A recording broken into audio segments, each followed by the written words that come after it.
Assalamu alaikum wa rahmatullahi wa barakatuh mes frères et sœurs. Bienvenue sur La Voix du Rappel, la chaîne qui vous guide vers Allah Azzawajal en partageant des rappels sincères, des versets coraniques et des hadiths prophétiques. Aujourd'hui, je veux te poser une question importante. Dans quelles mains as-tu déposé ta vie ? Dans un monde où tout va très vite, où on cherche constamment des solutions, des réponses, des raccourcis pour nos problèmes, il est facile d'oublier une chose essentielle, la confiance en Allah.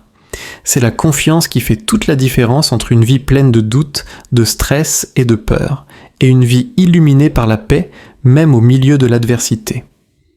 1. La confiance en Allah, une clé spirituelle. La confiance en Allah, ou tawakkul, est bien plus qu'un simple mot. C'est une clé spirituelle qui déverrouille les portes de ton cœur, les portes de la sérénité, les portes de l'acceptation divine. Mais qu'est-ce que la véritable confiance en Allah ? La confiance en Allah, c'est avant tout la reconnaissance que tout ce qui t'arrive, que ce soit bien ou mal, est entre les mains d'Allah. Cela signifie que ton destin ne dépend pas des gens, ni de tes efforts uniquement, mais de la volonté d'Allah, qui sait ce qui est meilleur pour toi à chaque instant de ta vie. C'est un appel à lâcher prise, à arrêter de chercher à tout contrôler et à accepter avec humilité que tout, même tes plus grandes épreuves, fait partie de son plan divin. La promesse d'Allah nous dit dans le Coran « Et quiconque place sa confiance en Allah, Allah lui suffira » Surat At-Talaq 65:3. Ce verset est une promesse divine. Il lui suffira. Ce n'est pas une promesse d'aide partielle ou de solution temporaire. Non, Allah dit « Il lui suffira dans toutes les situations ». Peu importe ce que tu traverses, peu importe ce que tu perds, Allah est suffisant pour toi. Il gère mieux que toi ce qui est bon pour toi. Il connaît les moindres recoins de ton cœur et saura toujours te guider vers ce qui est meilleur, même si tu ne comprends pas pourquoi aujourd'hui. 2. La confiance en Allah. Un acte spirituel vivant. La confiance en Allah ne se résume pas à une pensée fugace ou à des paroles prononcées distraitement. C'est un acte vibrant et vivant qui se cultive au quotidien. Quand tu dis « Tawakkaltu ala Allah », j'ai placé ma confiance en Allah, ce n'est pas simplement une phrase qu'on récite. C'est une déclaration spirituelle profonde. C'est une soumission totale à sa volonté, un abandon de contrôle, en sachant que tout dans ton existence est guidé par le meilleur des planificateurs. Le test de la confiance de Bilal, R.A. Bilal ibn Rabah, le célèbre compagnon du prophète, est un parfait exemple de ce qu'est la confiance en Allah. Rappelons-nous de son histoire. Il a été torturé pendant des jours, des mois pour sa foi, sous le soleil brûlant de la Mecque, en étant écrasé par de lourdes pierres. Le tortionnaire lui disait « Retourne à l'idolâtrie et tu seras libre ». Mais Bilal, dans sa souffrance, ne cessa de répéter « Ahad, Ahad, 1, 1 ». Il ne voyait pas la fin de sa souffrance, mais il avait une confiance absolue en Allah. Et Allah a répondu à sa confiance en lui accordant une libération miraculeuse et en le faisant passer parmi les plus honorés des compagnons du prophète. Bilal n'a pas baissé les bras, il n'a pas cherché à fuir. Il a montré que la confiance en Allah, même dans les moments les plus sombres, est la lumière qui guide ton chemin. 3. Comment savoir si ta confiance en Allah est réelle ? Peut-être te demandes-tu, comment savoir si je place vraiment ma confiance en Allah ? Voici quelques signes qui peuvent t'aider à évaluer ta relation avec Allah. Patience dans l'épreuve, sérénité face aux imprévus, récit des invocations avec foi, absence de panique ou d'inquiétude quand les choses ne se passent pas comme prévu, acceptation des épreuves comme étant des tests divins.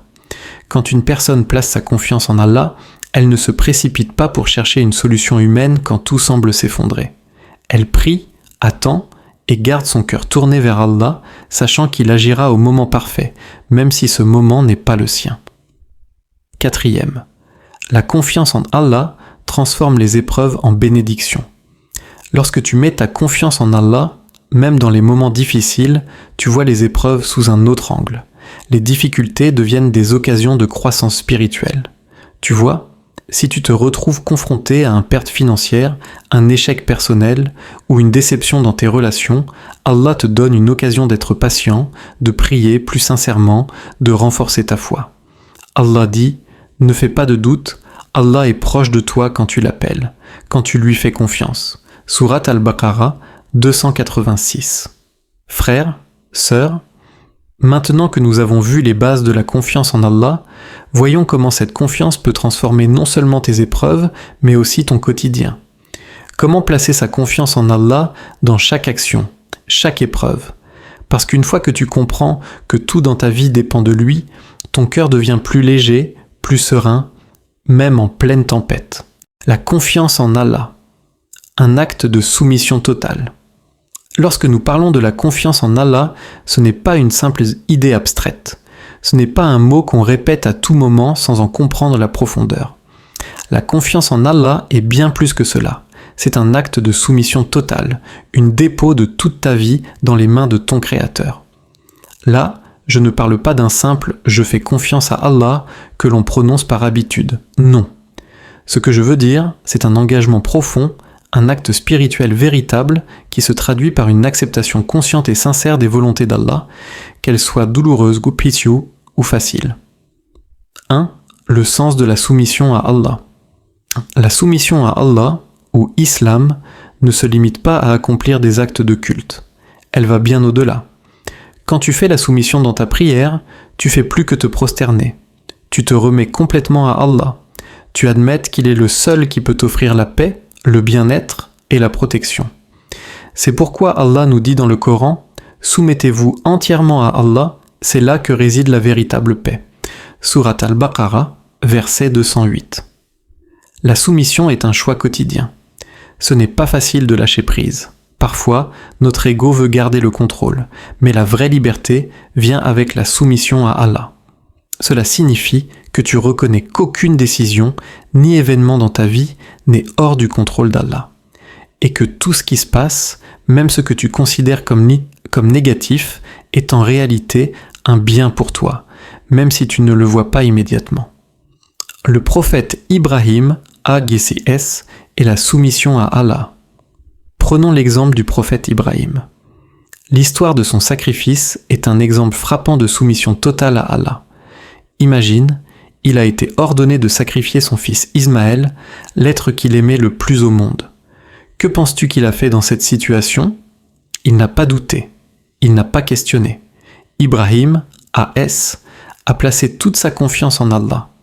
Il savait que la volonté d'Allah était toujours bonne et il s'est soumis à son commandement sans hésiter. Allah dit dans le Coran à propos de ce moment. Et quand ils se soumirent tous deux, Ibrahim et Ismaël, il le mit sur son front pour l'immoler. Sourate As-Safat, verset 103. Ibrahim n'a pas simplement accepté le commandement d'Allah, il a senti qu'il n'avait pas d'autre choix que de lui faire confiance pleinement.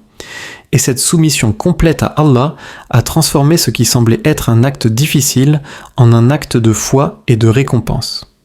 Allah, dans sa miséricorde infinie, a remplacé le sacrifice d'Ismaël par un mouton, un geste symbolique de miséricorde divine.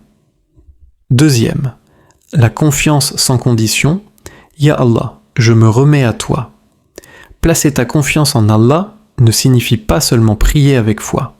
Cela veut aussi dire que tu acceptes tout ce qui vient d'Allah. Quand la vie te semble difficile, que tu fais face à des épreuves sans fin, tu dois pouvoir dire de tout cœur « Ya Allah, je me remets à toi ». Parfois, tu traverses des moments de doute, des périodes de crise, et tu te demandes pourquoi tu dois faire face à tant de difficultés. Mais rappelle-toi que les épreuves sont un test de foi.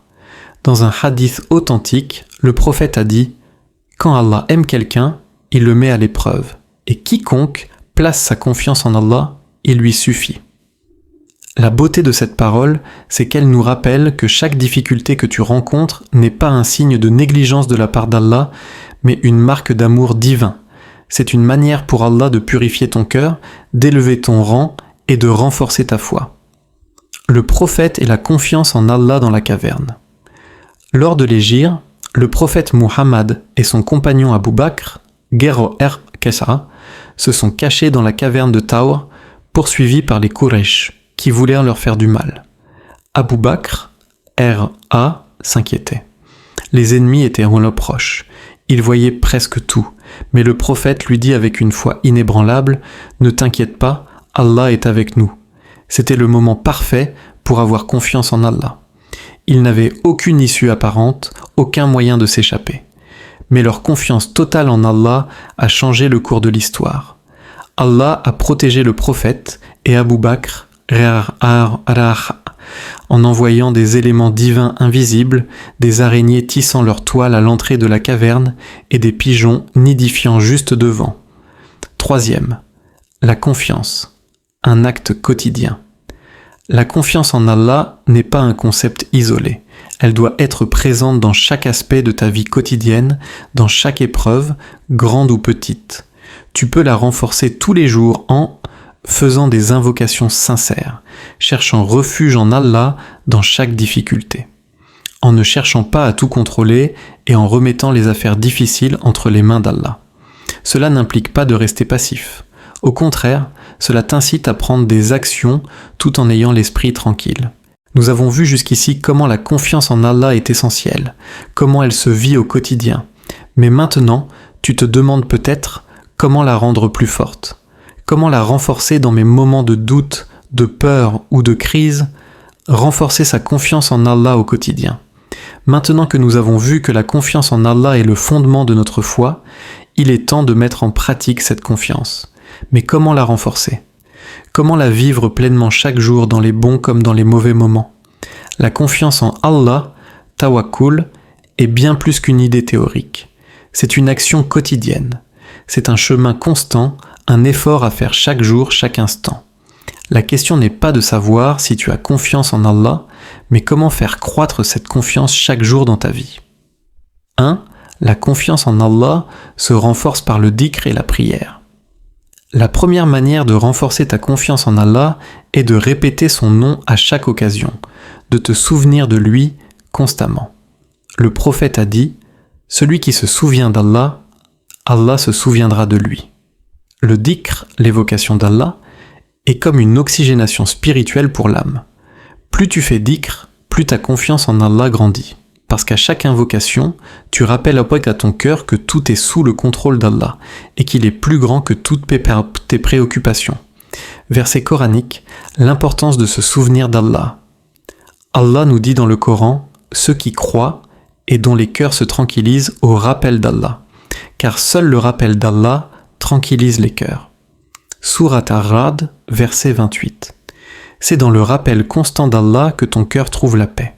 Tu te retrouves dans une situation difficile, dis « Hasbunallahu wa ni'mal wakil ». Allah me suffit et il est le meilleur des protecteurs. Tu te sens stressé par l'incertitude de l'avenir ? Dis simplement « Tawakkaltu ala Allah ». J'ai placé ma confiance en Allah. Chaque parole devient une clé de paix intérieure.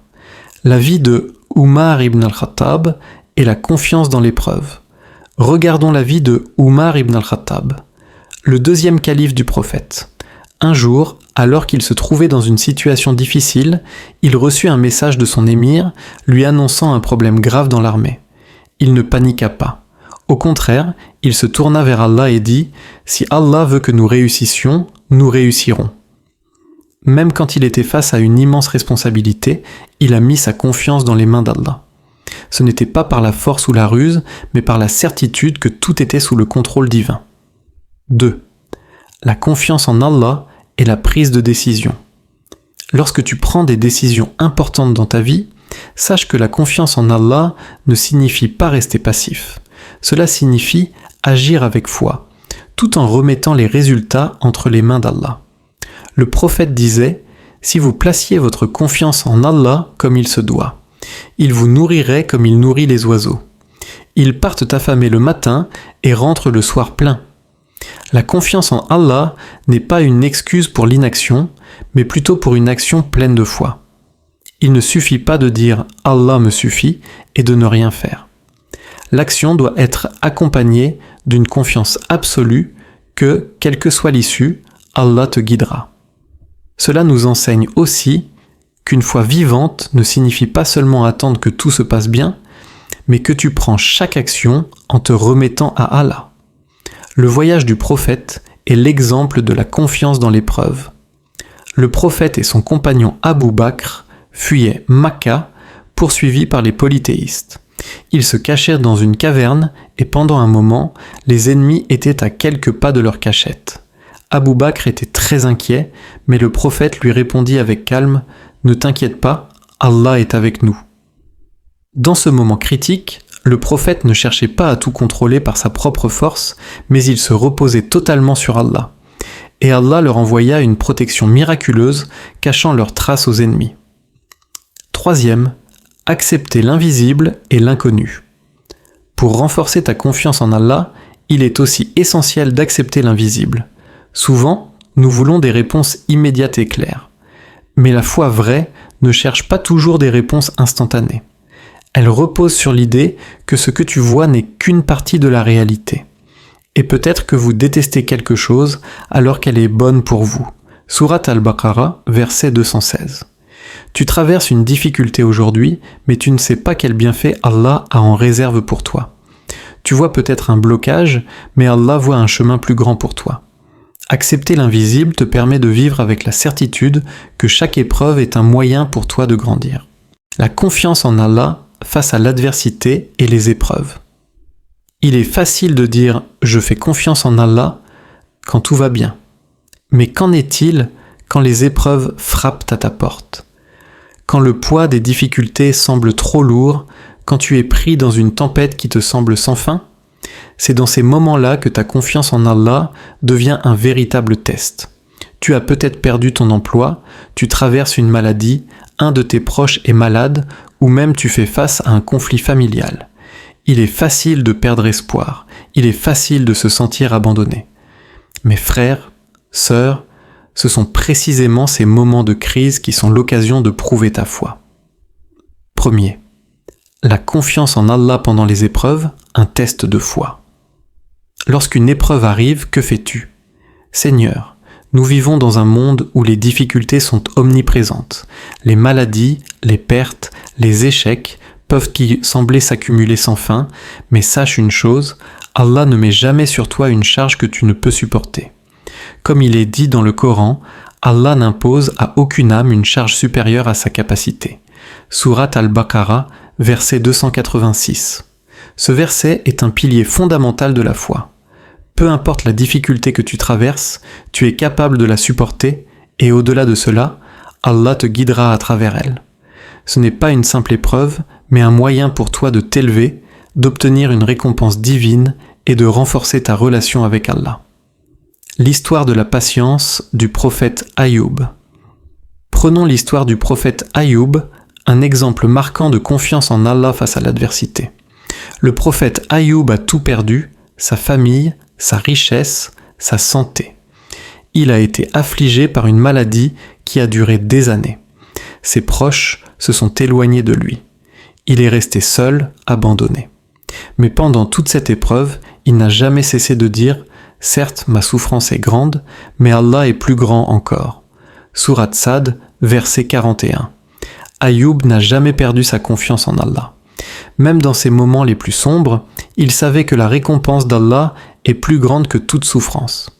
Et Allah, dans sa miséricorde infinie, a non seulement guéri Ayoub, mais lui a donné bien plus que ce qu'il avait perdu. Il lui a restauré sa santé, sa famille et ses biens. Cela nous enseigne que la patience et la confiance pendant l'épreuve sont les véritables clés pour traverser les tempêtes de la vie. Deuxième, l'importance de la patience pendant les épreuves. Lorsqu'Allah t'éprouve, il te teste pour voir comment tu réagis. C'est une opportunité de prouver ta foi. Le prophète nous a dit « La patience dans l'adversité est une lumière ». La patience, c'est la capacité de rester calme, confiant et soucié, même lorsque tout semble s'effondrer. Dans les moments difficiles, il est facile de succomber à l'anxiété et au stress. Mais en cultivant la patience, tu montres à Allah que tu lui fais pleinement confiance, que tu acceptes sa volonté, même si tu ne comprends pas immédiatement. La patience et la foi dans la souffrance. Allah nous dit dans le Coran, « Et ceux qui, lorsqu'ils sont frappés par un malheur, disent « En vérité, nous appartenons à Allah et c'est à lui que nous retournons. » Sourate Al-Baqarah, 156. Ce verset montre que la première réaction face à la souffrance doit être la reconnaissance qu'Allah est un autre créateur et que tout retourne à lui. La douleur, la perte, la maladie, tout cela fait partie de l'expérience humaine, mais c'est la réaction intérieure qui fait la différence. En te remettant à Allah, tu as une paix intérieure que les autres ne peuvent comprendre, la confiance en Allah, un acte de gratitude même dans l'épreuve. Lorsqu'Allah te teste, c'est aussi une occasion de prouver ta gratitude envers lui. Il est facile de remercier Allah lorsque tout va bien, mais qu'en est-il lorsque les choses ne se passent pas comme tu le voudrais ? Le prophète a dit « Le croyant est toujours dans une situation bonne. Si quelque chose de bien lui arrive, il est reconnaissant et cela lui est bénéfique. Et si quelque chose de mal lui arrive, il est patient et cela lui est bénéfique. » Cela montre que, quel que soit le sort qui t'arrive, il y a une bénédiction à en tirer. La gratitude, dans les moments difficiles, te rapproche d'Allah, parce que tu reconnais que, même dans l'épreuve, Allah t'accorde des leçons et des récompenses. La patience du compagnon Bilal. Souviens-toi de l'histoire de Bilal ibn Rabah, le muezzin du prophète. Il a été soumis à des tortures inimaginables par ses maîtres. Frères, sœurs, quand tu te retrouves face à une épreuve, la première réaction est de chercher à comprendre le pourquoi. Mais parfois, la vraie question est « Ai-je confiance en Allah malgré la difficulté ?» La confiance en Allah est l'acceptation divine dans les épreuves. Nous avons vu que la confiance en Allah est essentielle pour traverser les épreuves, mais il y a un aspect fondamental de cette confiance que nous devons absolument comprendre, l'acceptation divine. Accepter ce qui vient d'Allah, c'est abandonner l'idée que nous devons tout contrôler. Lorsque tu es confronté à une épreuve, accepter la volonté d'Allah signifie accepter que tout ce qui t'arrive, qu'il soit difficile ou agréable, a un but divin. Et même si tu ne comprends pas immédiatement pourquoi cela t'arrive, tu sais que tout est dans la sagesse d'Allah. Allah nous dit dans le Coran « Et ne pensez pas que ce que vous aimez est meilleur pour vous. Parfois, ce que vous détestez est meilleur pour vous. » Sourate Al-Baqarah 216. C'est dans l'acceptation que réside la clé de la paix intérieure. Lorsque tu acceptes la volonté d'Allah, tu te libères de l'angoisse, de l'incertitude et tu es capable de regarder les épreuves avec un cœur serein.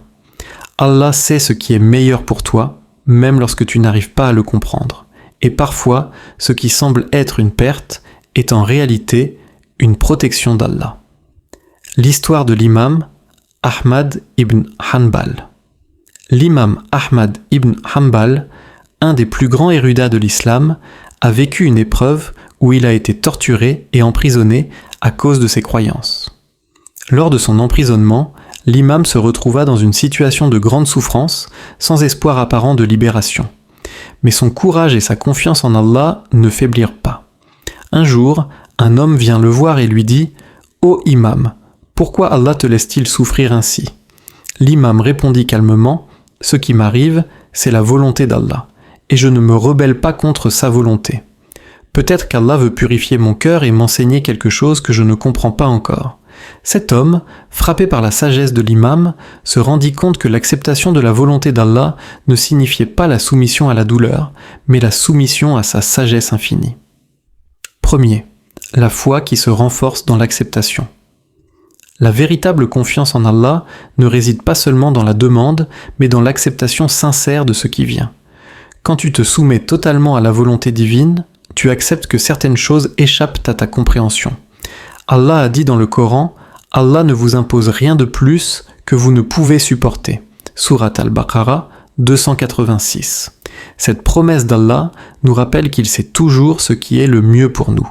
Chaque épreuve, chaque difficulté que tu traverses est parfaitement ajustée à ta capacité. Elle n'est pas là pour te briser, mais pour te renforcer, te purifier et t'élever dans la foi. 2. La confiance dans la sagesse divine. Il est important de comprendre que l'acceptation de la volonté d'Allah ne signifie pas que tout est facile. Tu peux ressentir de la douleur, de la tristesse ou même de la colère, mais la véritable sagesse vient dans l'acceptation quand tu choisis de faire face à l'adversité tout en sachant que tout cela fait partie du plan d'Allah pour toi. C'est Allah qui nous a créés et c'est lui qui sait ce qu'il y a dans notre cœur. Sourate Al-Mulk 14. L'acceptation, c'est reconnaître que, même dans les moments où tu te sens seul, Allah est près de toi et que toutes les épreuves servent à purifier ton âme. Troisième, comment cultiver l'acceptation dans la vie quotidienne? Il y a des moments dans la vie où tu ne peux rien changer, où tout semble hors de ton contrôle. Mais la vraie paix intérieure vient lorsque tu acceptes que ce qui se passe est dans les mains d'Allah. Voici quelques moyens pour cultiver cette acceptation. Accepter les épreuves comme une bénédiction déguisée. Se rappeler que chaque difficulté a un but divin. Demander à Allah de t'aider à comprendre et à accepter sa volonté. Rappelle-toi toujours que la patience pendant les épreuves est une source de grande récompense. Frère, sœur, si tu traverses des épreuves aujourd'hui, souviens-toi que la confiance et l'acceptation d'Allah sont tes plus grands alliés. Ces épreuves peuvent t'élever à des hauteurs spirituelles, te rapprocher d'Allah et purifier ton cœur. Frère, sœur, placer ta confiance en Allah et accepter sa volonté, même quand cela semble difficile, te rapproche de la véritable paix intérieure. C'est la clé pour surmonter chaque épreuve de cette vie. Il ne s'agit pas simplement de dire « Allah me suffit ». Il s'agit de le vivre chaque jour avec foi, patience et gratitude. Que chaque étape de ta vie, qu'elle soit facile ou difficile, devienne un chemin vers Allah. Ainsi, tu trouveras la paix, même dans les tempêtes. Si tu souhaites que la confiance en Allah transforme ta vie, écris en commentaire « Je place ma confiance en Allah quoi qu'il arrive ». Que cette vidéo soit une source de lumière pour toi et pour tous ceux qui en ont besoin. Barakallahu fikum.